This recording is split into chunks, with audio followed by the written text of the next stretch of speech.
We got a mixed picture on the health of the labor market this morning on the heels of fresh data from the ADP report to initial jobless claims. The data adding to concerns of a potential broader economic slowdown to come. For more on what the jobs numbers could mean for the Fed's policy decision later this month, we've got our very own Fed correspondent, Jennifer Schonberger. Hey, Jennifer. Good morning. Fresh data this morning raising the question of whether the job market is weakening further and if that could cause the Federal Reserve to cut by more than a quarter percentage point when it meets in less than 2 weeks.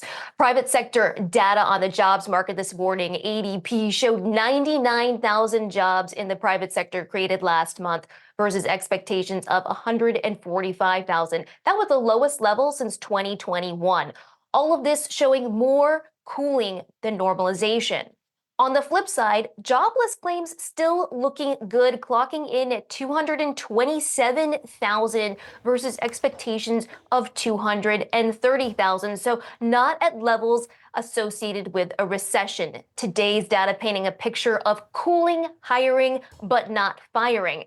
Now, all of this data leading up to the big determining factor for the Federal Reserve, tomorrow's non-farm payroll number. That report will either reverse July's cooling jobs report or confirm it. The question is whether today's ADP jobs report is an indicator foreshadowing a cooler government jobs report tomorrow.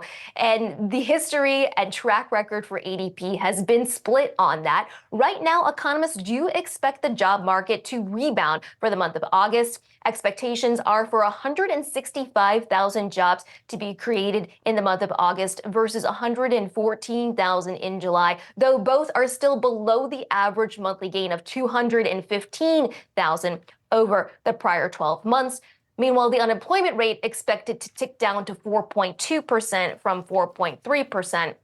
If this jobs data were to come in line with expectations, that would confirm a 25 basis point rate cut for the Federal Reserve in less than 2 weeks. However, if we were to see material weakening in tomorrow's non-farm payroll number, then that could put a 50 basis point rate cut on the table. Right now, traders pricing in about a 60% chance of a 25 basis point rate cut on the back of today's data. All right, guys. Jennifer. Thank you so much.